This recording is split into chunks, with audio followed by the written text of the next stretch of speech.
أبقى عزوه وتخزقات ومخزخف وعنقفاتات أتهم بقلت زقات ومخزلات زي كونس بسم فقر حالية تشفينا من منفس خزقات الحبوات تنقلنياتاتيو كل زحق الغا فتاوي أيكونن هيوتها كبر نسميتن تنقل نت أنا موزع نزم بمسكوت حالية نات بمندق إن إذا عقتها حموشتا مرزمات باريات آدليخا كتفوت أمي قباكا بفلاي قطر 4 كتنقا قلهم زلكا حدقنياتات سباتيو سلام إذا channel سنة لبناي إذا ما دوزا سنة دركم دما أنا حفتكم ليديايا نز channel حدش تنتخينكم سبسكرايب قور فتوت مسيلم زقودوخا حموشتا عين السبات قدامي حالاي مسيلو عاوت خز عقت كم تيوم زبول السبات بمسكوت حديث زتقمتو بمندقن إذا عقتو سباتيو إذا سبات زياتهم كم تم بقلت أي تقرين خزبل خطت أررت أيكونن نساتهم مع عرسلة هي مرزي أمسنوها كي تودقي فرح القاي كبلخا خلو اتمل اختي بوشتك تودقي هزبل تنبيتيو نساتهم أو عمرها فرح بمزرع كلمتك ألسم جمارها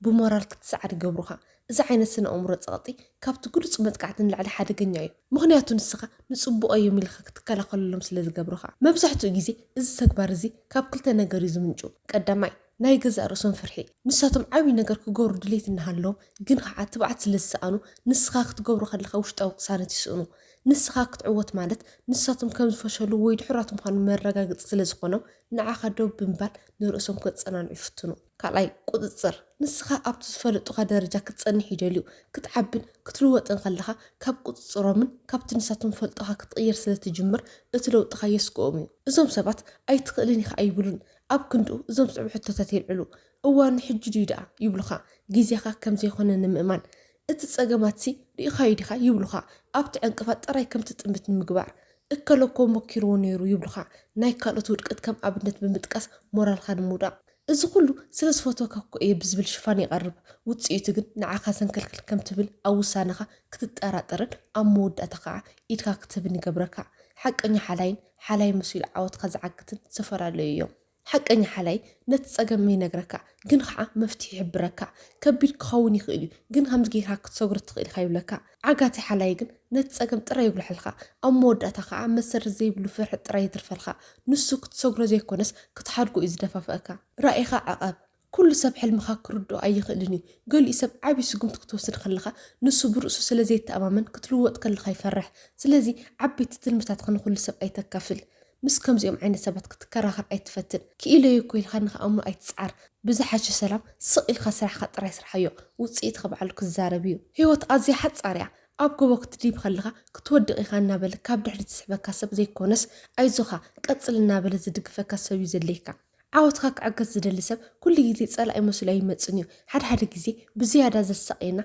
اتبسم فقرن حاليا تشوفينه كتفكز متسيو نسخاجن كتسكر زلكا ناي سبات فرحي ناتخادوب كخون اتفقدلو نساتم زي خالو نجر نسخاك تقولو خام تقل بجبر أريوم كالاي بوازا زوجك حق أني وازا نقول سبز السحق نمن نتخزيتن كفن حون نتزدلدلنيو اتبوازا زوج كسبن نتوازا كموالتا يزتقاملو حماق علات حفرت ويناي ولق هيوت مسترخا كم تيتي تقاملو مو مستتوكسل خاجن وازا كو يبنبال كاب تحتاتنت يملط ازي سرقيو كبرخا سريقو كتحطو خلها جن قلاد خوين يقرب اتزبالت صتون كلهم زريلو نسخا مستقيم خايو أتانتا هين كايخا تنادى أي تكون كبلخا خلو اتملختي اتسقم أبت تزارب هو حماق على زي كونس أبت ناتخا ناي مقبل عقمي زبليو إزي بالعلي لعلي نتسو بوشت أوشت مرز زخون أكايدا نعاخا أب نفسخا كتتقراتر أنا ديت أقام زلني إلها كتحسبي قبركا إزي دما نايتي تنكوريني عاوي عاوتيو مسكم زيوم عيني سبات كتقطم خلخا إزوم سعف سقوم تتاتوساد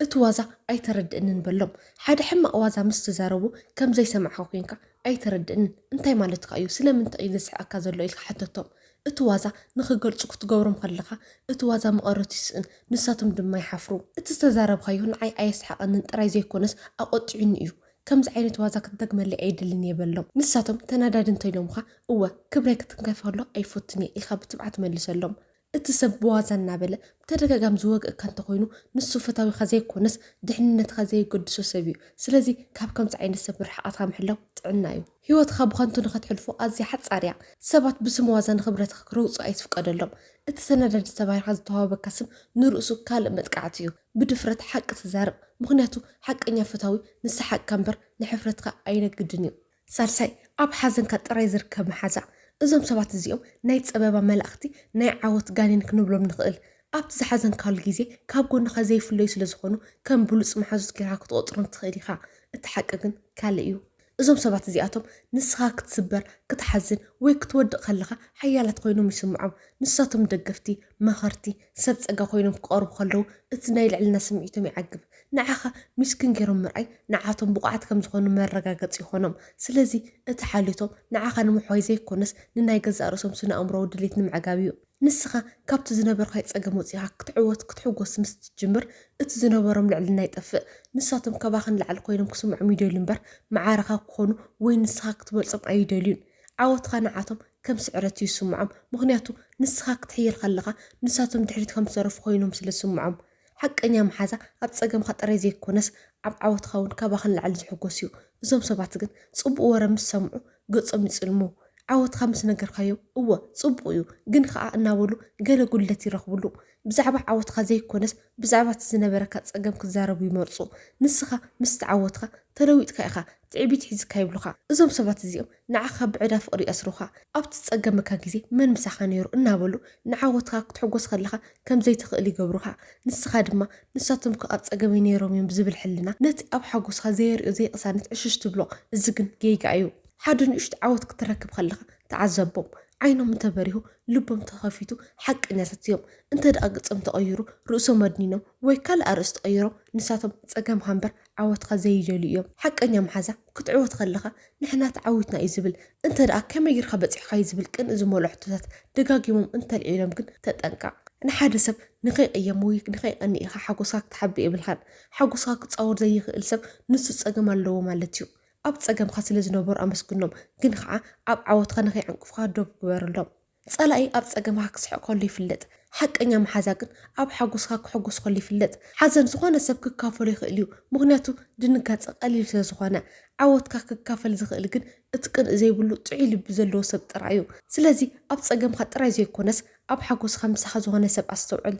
ራብዓይ እቲ መስዋእቲ ዝኸፍል መሲሉ ዕዳ ዘሸክመካ። ንሓደ ሰብ ብዘይ ሰንሰለት ኣሲርካ ንምግዛእ ዝጥቀመሉ ኣዝዩ ረቂቕን ስነ ኣእምሮዊ መጥቃዕትን እዩ። እዚ ዓይነት ሰብ ብመንገዲ ውልቃዊ መስዋእቲ ናይ ስምዒት ባርነት ዝፈጥር ክንብሎ ንኽእል። እቲ ዝገብሮ ነገር ሓገዝ ዘይኮነስ ንነዊሕ እዋን ዘኽፍለካ ልቃሕ እዩ ዘትሕዘካ። ኣብ ጥዑይ ዝምድና ሰባት ሓደ ሓደ ክተሓግዙ ከለዉ ብፍቕርን ብሓልዮትን እዩ። እቲ መስዋእቲ ዝኸፍል መሲሉ ዕዳ ዘሸክመካ ሰብ ግን ዝገበረልካ ነገር ከም ውህበት ኣይኮነን ዝርኦ። ንሱ ኣብ ኣእምሮ ክፍሊ ሒሳብ ሒዞ እሞ ኣብቲ ንሱ ዝደልዮ ግዜ ድማ ክፈለኒ ይብለካ። እቲ ክፍሊት ድማ ገንዘብ ዘይኮነስ ናትካ ናፅነት፣ ናትካ ውሳነን ናትካ ተኣዛዝነትን እዩ። እዞም ሰባት እዚኦም ኣነኮ ስለኻይለ እየ ዝብል ኣዘራርባ ከም መጥቃዕቲ ይጥቀምሉ።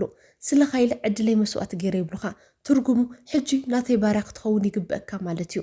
ንዓኻ ንምዕባይ ክንደይ ተሳቕ ይብሉኻ። ትርጉሙ ብዛዕባ ገዛእ ርእስካ ክትውስን መሰለ ይብልኻን ማለት እዩ። እዚ ኩሉ ዝገበርኩ ንዓኻ ኢለ እየ ይብሉኻ። ትርጉሙ ንዓይ ምቁዋ ማለት ንሕያውነተይ ምኽሓድ ማለት እዩ ከም ማለት እዩ ይብሉኻ።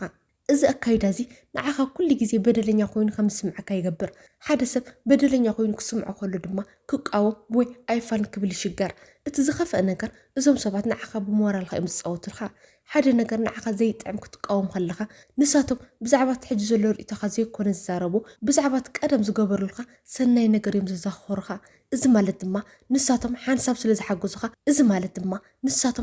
ስለ ዝሓገዙኻ ንዘለኣለም ንዓኻ ናይ ምቁፅፃር መሰል ከም ዘለዎም ገይሮም ይሓስቡ።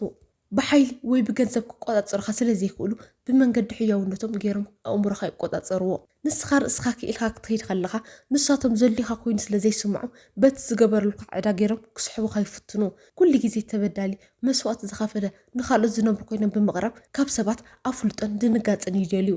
እቲ ሓገዝን እቲ ቁፅፅርን ፈሊኻ ርእዮ። ሓደ ሰብ ስለዝሓገዘካ ንመሰልካ ክረግፅ ወይ ንሂወትካ ክውስል መሰለ ይብሉን። ስለዝሓገዝከኒ ኣዝየ መስግን፣ ግን እዚ ናተይ ውሳነ እዩ ምባል ልምዲ ግበሮ። ንሳቶም መስዋእቲ ክኸፍሉ ከለዉ ብፍቃዶም እዮም ገይሮምዎ። ንስኻ ንኽገብርዎ ኣይኣዘዝካዮምን። ስለዚ እቲ ንሳቶም ዝወስድዎ ውሳነ ንዓኻ ንዘለኣለም ክኣስረካ ኣይትፍቀድ።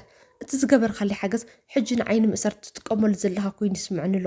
እዚ ድማ ንዝምድናና ይጎድአሎ ኢልካ ብንፁር ንገሮም። ንሓገዞም ብምስጋና ወይ ብካልእ ክትክእሎ ትኽእል መንገዲ ክፈለሎ እሞ ድሕሪኡ ግን ነፃ ምዃንካ ረጋግፅ። ሓቀኛ ሰናይ ተግባር ዝኽፈል ዕዳ ይብሉን። ሓደ ሰብ ሓጊዙካ ድሕሪ ዓመታት እቲ መዓልቲ ትኩ ኣነ እየ ነይረ እናበልዓ እንቅፋት ዝኾነካ እንተኮይኑ እቲ ተግባሩ ሓገዝ ዘይኮነስ ወፍሪ እዩ ነይሩ።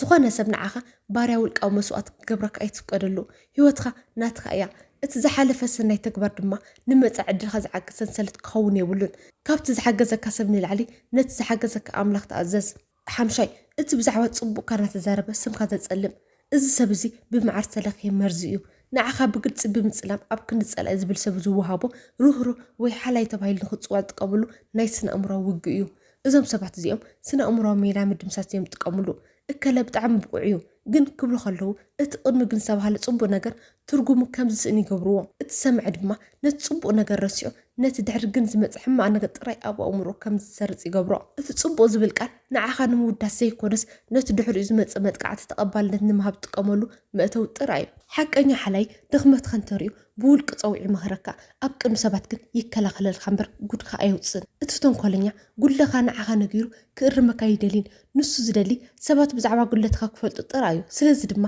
ንዓኻ ከይነገረ ንኻልኦት ይነግር ድኽመትካ ወይ ውልቃዊ ፀገማትካ ንኩሉ ሰብ ኣይተካፍል እቲ ሎሚ ኣይዞካ ዝብለካ ሰብ ጽባሕ ከምዚ እዩ ነይሩ እናበለ መሳርሒ ስምፅላን ክጥቀመሉ ይኽእል እዩ እቲ ሰብ መስተፀገሙ እዩ እንተይሉ ንስኻ ብስራሕካን ብስነ ምግባርካ እቲ ዝበሎ ሓሱት ምዃኑ ኣርኢ ሰባት ካብቲ ሰምዕዎን ላዕሊ ነቲ ዝርእይዎ እዮም ዝኣምኑ ሓደ ሰብ ብዛዕባ ካልእ ሰብ ኣብ ቅድሚኻ ጽቡቕ እዩ ግን እናበለ ሕማቕ ዝዛረብ እንተኮይኑ ብዛዕባኻ እውን ኣብ ቅድሚ ካልኦት ከምኡ ከም ዝብል ኣይትጠራጠር ካብ ከምዚኦም ዓይነት ሰባት ርሓቐትካ ሓሉ ወይ ድማ ሚስጥርካ ከቶ ኣይተካፍሎም ካብቲ ብግልፂ ዝወግእካ ጸላኢ እቲ ነስሓቐ ስምካ ዘጸልም መሓዛ ፍርሓዮ ብስም ሓሊት ዝመፅእ መጥቃዕቲ ካብ ኩሉ ንላዕሊ ንምክልኻሉ ከቢድ እዩ ምክንያቱ እቲ ሰብ ቅዱስ መሲሉ ስለ ዝቐርብ ንስኻ ግን ንቑሕ ኩን ንሎም ዘዳልኽልኩም መደብ እዚ ይመስል ኣብ ዝቕፅል ቪድዮ ብካልእ ኣገዳሲ ኣርእስቲ ክሳብ ንራኸብ ሰላም ፅንሑ